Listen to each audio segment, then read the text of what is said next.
Bapak Jokowi dikelilingi orang-orang mafia saat ini. Ketiga, empat. Katanya merakyat, tapi rakyat semuanya ditindas. Katanya merakyat, tapi undang-undang diperbaiki hanya menguntungkan semua pejabat yang mengatasnamakan wakil rakyat. Undang-undang hanya berlaku buat orang yang berduit saja, tidak punya Tuhan. Mereka bersumpah di atas jabatan yang mengatasnamakan Allah.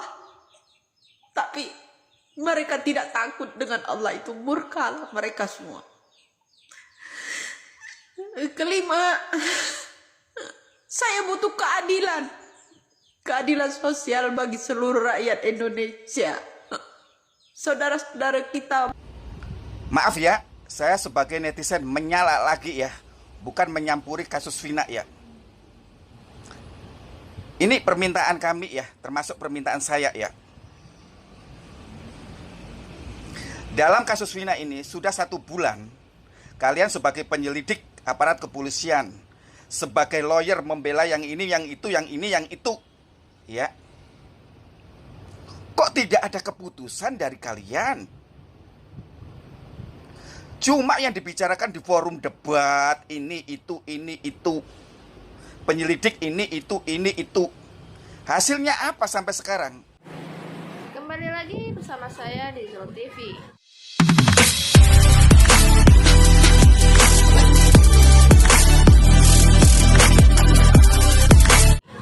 Baiklah, kali ini kita akan membahas curhatan hati Ibu Widya sebelum nyawanya hilang.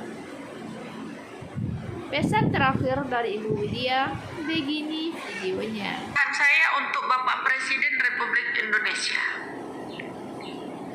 Sebelum berakhirnya nyawa saya di dunia ini, karena banyaknya tekanan intimidasi, ya Pak, saya harap Bapak Presiden dan Kapolri membenahi undang-undang, pasal-pasal tentang hukum di negara ini. Itu satu. Tegakkanlah Pancasila itu dengan kokoh, dengan teguh, Pak. Pertama, ketuhanan yang Maha Esa. Apabila pejabat-pejabat itu, para hukum itu memiliki Tuhan, saya harap mereka punya Tuhan karena sumpah mereka itu mengatasnamakan Allah. Allah itu tidak bisa dibohongi. Allah itu tidak bisa dibohongi. Kedua, jangan di atas uang sumpahnya seorang para pejabat, para penegak hukum itu di atas uang. Saya butuh keadilan di negara ini. Hukum itu seakan-akan menyayat saya saat ini. Kedua, kemanusiaan yang adil dan beradab. Berikan keadilan pada manusia-manusia yang ada di Indonesia ini. Saya bukan siapa-siapa, saya hanya diturunkan Allah ke bumi ini. Rasa manusiawi, rasa toleransi, beradab sesama agama, itu keinginan saya. Ketiga, karena drama-drama kalianlah Indonesia jadi terpecah belah.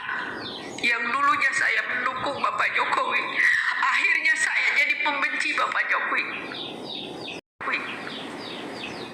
Karena yang bencinya saya bukan karena Bapak Jokowi, tapi Bapak Jokowi dikelilingi orang-orang mafia saat ini. Ketiga, empat. Katanya merakyat, tapi rakyat semuanya ditindas. Katanya merakyat, tapi undang-undang diperbaiki hanya menguntungkan semua pejabat yang mengatasnamakan wakil rakyat. Undang-undang hanya berlaku buat orang yang berduit saja, tidak punya Tuhan. Mereka bersumpah di atas jabatannya mengatasnamakan Allah.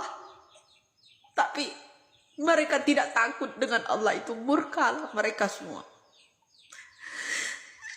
Kelima, saya butuh keadilan. Keadilan sosial bagi seluruh rakyat Indonesia. Saudara-saudara kita. Jadi dapat disimpulkan dari Ibu Widya ini bahwa tegakkanlah keadilan di negara kita ini. Jangan keadilan itu bisa dibeli dengan uang. Kita lanjut videonya. Maaf ya, saya sebagai netizen menyala lagi ya, bukan menyampuri kasus Vina ya. Ini permintaan kami ya, termasuk permintaan saya ya. Dalam kasus Vina ini sudah 1 bulan, kalian sebagai penyelidik aparat kepolisian, sebagai lawyer membela yang ini, yang itu, yang ini, yang itu, ya. Kok tidak ada keputusan dari kalian? Cuma yang dibicarakan di forum debat, ini, itu, ini, itu.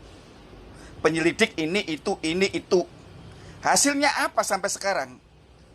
Sudah hampir 1 bulan, kalian cuma andaian, praduga, menyelidiki, omong-omong. Kami ingin ketegasan kalian. Bila sidang itu dilaksanakan untuk memutuskan siapa yang salah, yang siapa yang tidak dalam kasus ini. Paham nggak kalian? Sebagai lawyer, sebagai polisi, sebagai aparat yang menyelidiki kasus Vina ini, kami ingin ketegasan kalian diputuskan dengan segera. Biar kami nggak menunggu-nunggu siapa yang salah. Itu bukan cuma debat di forum debat. Kami ingin kalian menyelesaikan kasus ini di sidang dengan segera, dengan tegas. Bukan cuma omong ini, omong itu. Paham nggak? Biar kasus ini selesai, dipersidangkan dengan segera. Ketegasan kalian yang kami minta. Terutama Bapak Jokowi dalam memutuskan ini. Kalau cuma dibahas, tidak ada habisnya sampai kapan? Sampai kiamat. Yang kami inginkan ketegasan dari aparat kepolisi, ketegasan dari lawyer, ketegasan bagi orang-orang yang membela kasus Vina ini, menegakkan keadilan. Mana yang salah dan mana yang tidak, diputuskan dengan segera. Faham Anda? Bukan omong ini, omong itu, sampai kapan? Alamak. Astagfirullahaladzim. Untung kalau saya polisi, kalau sebagai lawyer. Oke ya, Ibtu Rudiana sudah ditangkap pihak jajaran kepolisian Cirebon. Tetapi saya heran di sini ya, apa hubungannya Ibtu Rudiana dengan mantan bupati itu ya? Ibtu Rudiana boleh ditangkap, tetapi kenapa kalau mantan bupati itu tak boleh disiasat? Apa hubungannya ini ya? Padahal masyarakat Indonesia mengulik berita tentang mantan bupati ini ya. Awal mulanya di situ ya. Tetapi yang ditangkap Ibtu Rudiana. Apakah tidak ada hubungannya dengan mantan bupati? Sehingga polisi seakan-akan diam sekarang tentang mantan bupati. Betulkah mantan bupati ini tidak terlibat sama sekali? Sehingga sampai sekarang ini polisi penyelidik mendiamkan mantan bupati itu, tidak ada tindak lanjut. Kalau selama ini polisi tidak menindaklanjut tentang mantan bupati, berarti mantan bupati itu tidak bersalah. Berarti masyarakat Indonesia berandaian, netizen menuduh mantan bupati itu hoak. Ini yang jadi pikiran. Ada apa Ibtu Rudiana dengan mantan bupati? Kenapa seakan-akan mantan bupati ini tidak ada kaitannya? Kalau memang betul mantan bupati ini tidak ada kaitannya, alhamdulillah. Tetapi pemberitaan sekarang ini kan banyak mantan bupati ini ya, dari mantunya, anaknya, ibunya berbohong, klarifikasi berbohong atas pernyataan-pernyataan ini. Terus apa hubungannya ini? Ya, kalau betul-betul mantan bupati ini bersih, tidak terlibat, ya alhamdulillah. Tapi kalau betul-betul terlibat, kenapa mantan bupati ini disepikan? Tidak ada pemberitaan sama sekali, tidak ada penyelidikan. Apa memang nggak ada hubungannya ya mantan bupati dengan Ibtu Rudiana ini ya? Gimana ini? Ada apa ini sebenarnya ini ya? Apa berita-berita itu hoak? Nah, kalau berita hoak, malu dong netizen Indonesia memberitakan mantan bupati ini. Aduh, ada apa ini ya? Jadi dapat disimpulkan kata-kata ini kepada penegak hukum, Bapak Jokowi, aparat hukum, dan lawyer-lawyer semuanya, ini perlu ditegaskan agar kasus Vina ini disidang, dan terutama kepada Bapak Jokowi agar menangani juga kasus ini. Kepada aparat hukum segera menangkap pelaku yang sudah jelas-jelas menjadi tersangka. Sekian, terima kasih.